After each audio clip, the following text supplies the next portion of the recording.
सब गोटे गोर लागै छी। हम गीता मल्लिक। आइ हम एकटा भगवती गीत लऽ कऽ एलहुँ हैं। आशा करै छी अहाँ सबके नीक लागत तऽ लाइक कमेंट शेयर करब, साथ साथ चैनल के सब्सक्राइब जरूर करब। लाल चरण अछि तोरी है जननी, लाल चरण अछि तोरी, लाल चरण अछि तोरी है जननी, लाल चरण अछि तोरी।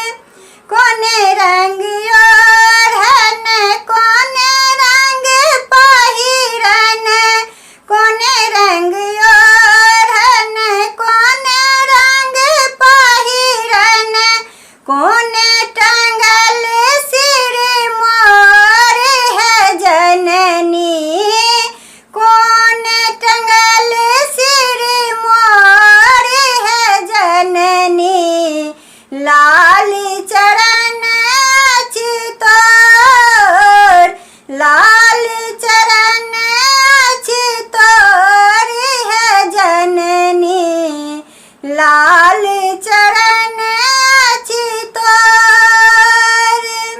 लाल रंग ओढ़न, लाल रंग पहिरन, लाल रंग ओढ़न, लाल रंग पहिरन, लाल टंगल सिर मोर है जननी, लाल टंगल सिर मोर है जननी, लाल चरण अछि तोर, लाल चरण अछि तोर है जननी, लाल चरण अछि तोर।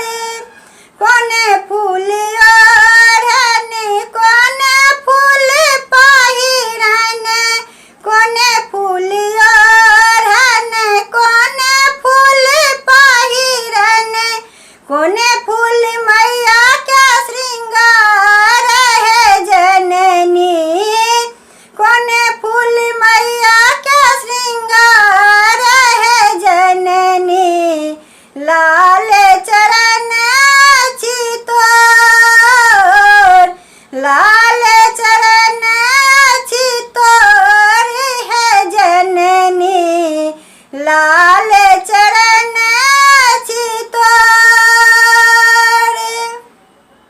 बेली फूल ओढ़न, चमेली फूल पहिरन, बेली फूल ओढ़न, चमेली फूल पहिरन, अड़हुल फूल मैया के श्रृंगार है जननी, अड़हुल फूल मैया के श्रृंगार है जननी, लाल चरण